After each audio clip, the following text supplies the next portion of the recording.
Hey guys, it's Darwin here with my weekly Q&A to answer more of your questions. If you want to ask a question for next week's Q&A, you can either leave it in the comment box below or send me a video question over to darwinonthetrail@yahoo.com, and then next week I'll answer as many as I possibly can.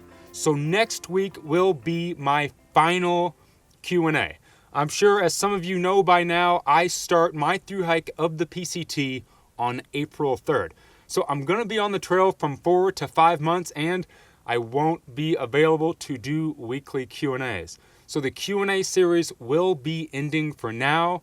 And then when I get back off the PCT, the plan is to start them back up. I'm not sure if I'm going to be doing a weekly Q&A. I might be doing a bi-weekly Q&A or maybe a monthly Q&A. So if you have a question, get it in, because after that, no more Q&As for quite some time. All right, so let's go ahead and get into this week's first question. Will you be doing updates while on the PCT? Yes, Tim, I will be doing updates. So if you want to follow me kind of day to day, I'm going to be trying to post an image on Instagram almost every day, as long as I have service. Now, there's a lot of times on the trail where you just don't have any service, so it's kind of hard to upload a picture to Instagram, but I'm going to try my best to put up a picture a day from the trail for 4 to 5 months, which is a pretty big commitment.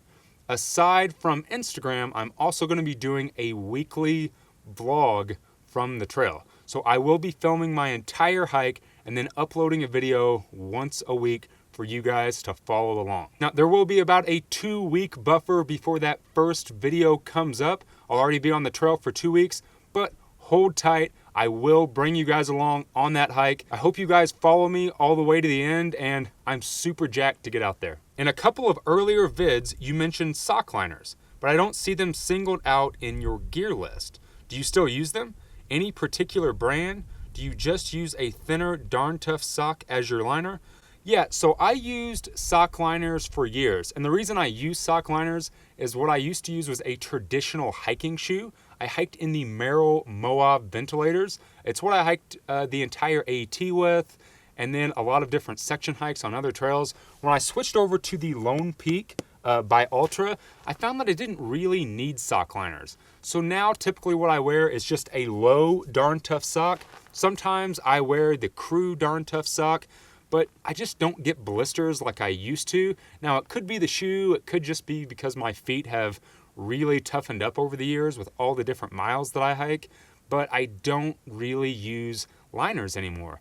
Every once in a while, I'll throw them in my pack, but for the most part, no. Now, the sock liners that I used to use were the Wigwam Cool Max sock liners.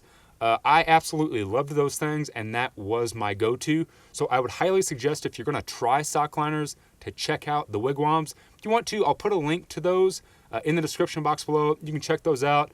Find out for yourself if you're a sock liner person or not. It's Matt and Sawyer and Wes here, and we have a question for you. What's the advantage of a buff between a bandana?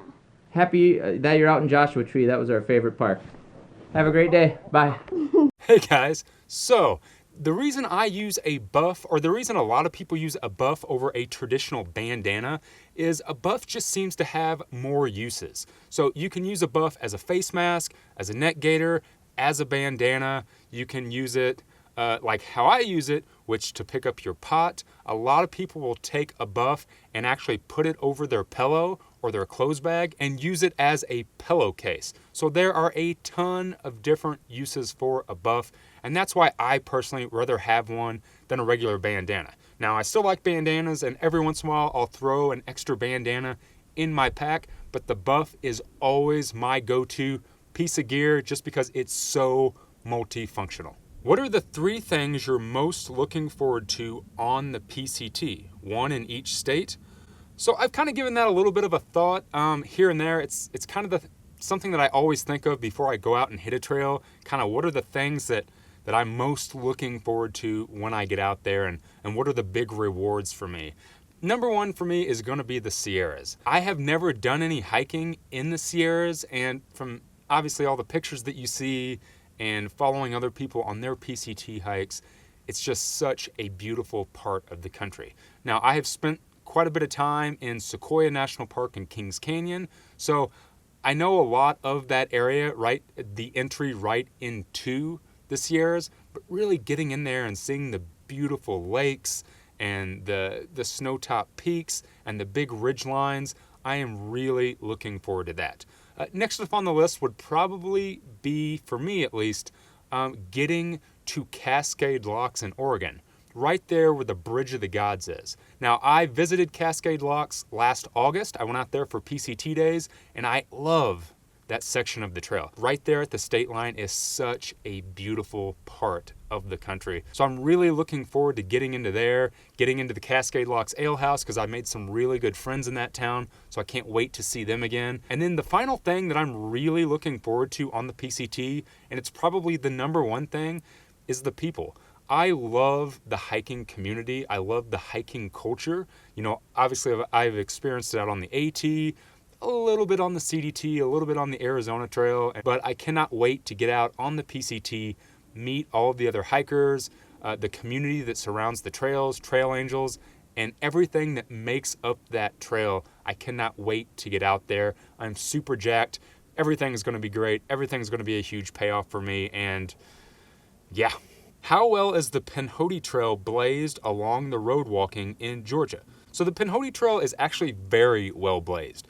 The entire trail is, not just the road sections, but the entire 330 miles of it are really well blazed. And it kind of shocked me a little bit. I thought because it was going to be a smaller trail and a little bit lesser known and lesser traveled trail, that it wasn't going to be marked well, and I was going to really have to pay attention and figure out navigation. There was only one time that I got lost. It was the second to last day on the trail. It was supposed to be my last day.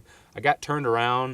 It was a little section of trail that wasn't very well marked, and I took a wrong turn and I ended up somewhere that I wasn't supposed to be and had to finish the trail one day later. But as far as the road walking in Georgia, it's great. There are signs all over the place. It's kind of crazy how many Pinhoti Trail markers are on the road. The committee that takes care of the trail is doing a really good job.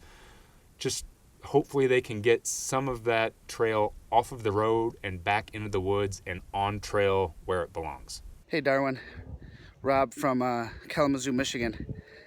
I just got done walking my local park and picking up all the trash and stuff I could find on the side, and I was wondering if you ever pack out any trash that you might come across while doing a short section hike or like a weekend backpacking trip or anything. I realized that through hikes you have to really try to manage your weight to get it down to the lowest, but I know that you're a big advocate for the leave no trace, and I was just wondering if you ever do that. Thanks. So yeah, man, actually I do. I usually have a rule of thumb that when I'm on the trail, I try to pick up at least 3 pieces of litter a day. Now, whether that is a gum wrapper or a cigarette butt, I always try to pick up at least 3 pieces of trash. One thing that I will always pick up, no matter how many pieces of trash I've picked up, are balloons. I have seen so many balloons out on the trail, and I always pick them up. It's one thing that kind of irritates me. It's one of my pet peeves. It kind of ticks me off when I see a random helium balloon, half inflated, laying on the forest floor because someone let them off because of a birthday party or something. I know that's kind of a cool old tradition that people have been doing for years, letting balloons off in the air, but it's just hardcore littering. It's really irresponsible. So again, that's kind of a big pet peeve, but yes, I always try to pick up at least 3 pieces of trash on the trail, if not more. On the AT in 2016, there was what was called the Pack It Out crew, and that team of hikers pretty much through their entire thru hike just collected trash, as much trash as they could, cans and wrappers and stuff at shelters, and I think it's really awesome, and I think it's up to us as hikers to make sure that the trail is clean and well kept, because there's just people out there that have no regard for the trail and they're just gonna throw their trash. So I always try to do my part, do a little bit of trail maintenance, and pick up at least 3 pieces, if not more. What is your biggest concern related to the longevity of your body due to the abuse of long hikes and relatively poor diet? How long do you expect you can maintain this lifestyle? That's a good question, Adam. It's one that I actually think about every time I go out and do a hike. For me, I'm a very active person. I raced triathlon for 8 years before I ever got into long distance hiking, so I'm kind of used to putting my body through a lot of stress. I think the main important thing to do is when you're not putting your body through that stress is to take care of it as much as possible. Now, even though I do eat a lot of crap out on the trail just to maintain calories and because it's cheap and light, I eat very well when I'm not on trail. So I'm a hardcore picky eater. I eat very whole foods. I don't eat a lot of meat, usually just poultry. I'm not a big beef or pork fan. I do a lot of juicing. I take a lot of vitamins. I really try to make sure I take care of my body when I'm not on the trail because of the abuse that I put my body through when I am on the trail. Now, as far as how long I'm going to be able to do it before everything just goes south, I don't know. I'm not really worried about that. I love hiking. I love being out on the trail, and I love getting those experiences, and that's really all that I'm worried about right now. I'm a very live in the moment type of person, and I just deal with the consequences later. That's just kind of my style. Now, whether that's a good style or not, it's just how I do things. So as for right now, I'm going to get out. I'm going to enjoy the trail. I'm going to put my body through that abuse, and then later, I guess I'll figure it out. All right, guys, last question of the week. I recently began watching a ton of hiker videos in preparation for a long section hike of the AT in 2019. I have noticed that few hiker YouTubers disclose if the gear they are discussing has been provided by a company for review or if the hiker is being financially reimbursed to make a video discussing the gear. These disclosures seem to be a given in many other genres of YouTube. Do hiking YouTubers really buy all the high-dollar gear they're testing themselves? Or does the hiking community on YouTube just not consider it important to disclose when items have been provided for review or sponsorship? That's a great question, and it's one that I get all the time. So I can't speak for others, but I can tell you firsthand that I buy about 90 to 95% of my gear. So in my pack setup right now, what I'm carrying for the PCT, 90% of that gear I bought with my own money. And it's because that's my hobby, right? That's the thing that I do.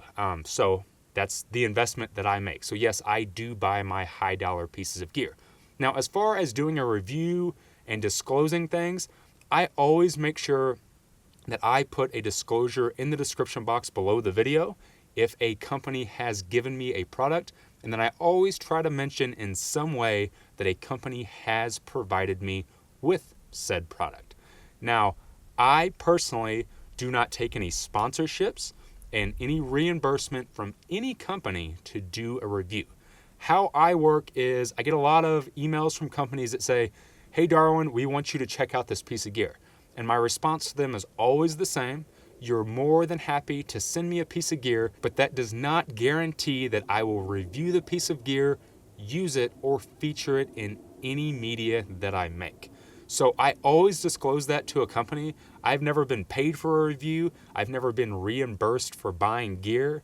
There might be YouTubers out there that do that, but that's just not how I work. I get a lot of flack for that, and I think a lot of other people do sometimes, because a company might give me a piece of gear. Let's say Z-Packs. Z-Packs might give me a jacket, and then instantly everyone thinks that I am sponsored by Z-Packs. I'm not sponsored by Z-Packs.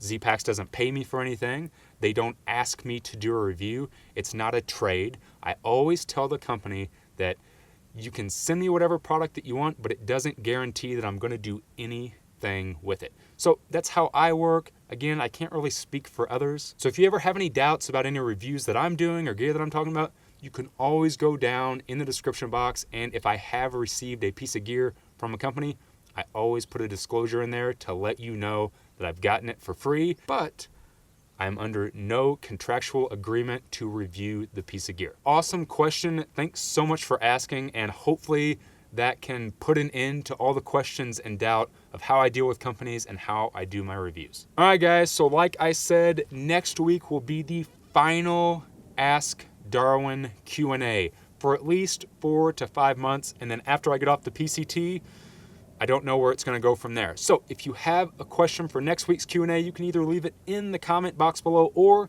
send me a video question over to darwinonthetrail@yahoo.com, and then next week I will answer as many as I possibly can. If you haven't had a chance yet, go over and check me out on Instagram. I've been posting a lot of new photos lately, plus some pictures from some past hikes, plus I'll be trying to do a picture a day from the PCT as long as I have signal. So go over, follow me, and check it out. If you found any value in this video, go ahead and hit that like button. Subscribe to my channel if you haven't already. And as always, guys, thanks for watching.